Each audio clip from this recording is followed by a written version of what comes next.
Alright, what's up mga karasta no? So naana po dahil si Eric Rasta Vlog no?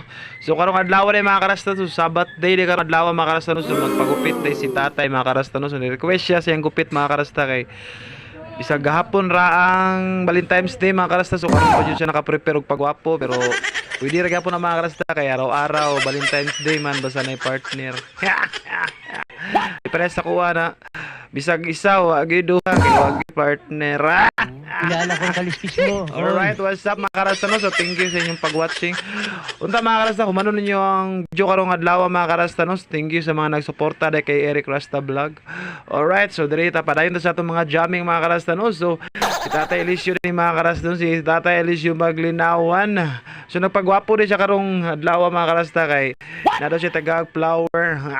So maano lang din akong gamit mga karasta di ba no?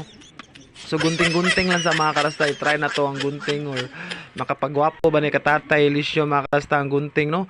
So kaning panahon na mga karasta no, so gikan pa day kog work pero nag-request man siya og magpagwapo daw siya karong adlaw. So gipagwapo na to siya karon mga karasta no. So mao na niya ang resulta sa atong pagwapo mga karasta, medyo gunting-gunting lang sa, bahala gunting basta kay maigog na ko nimo kasing-kasing diya.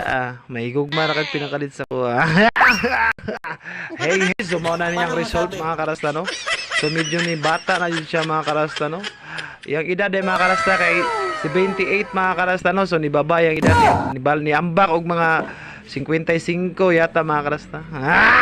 Hayop na mukha yan. Alright, so thank you sa inyong pag-watching mga karasta no. So done na po mga karasta. So mao na ni siya ang resulta. So gwapo na kayo siya no. Thank you sa pag-watch. Hey hey hey.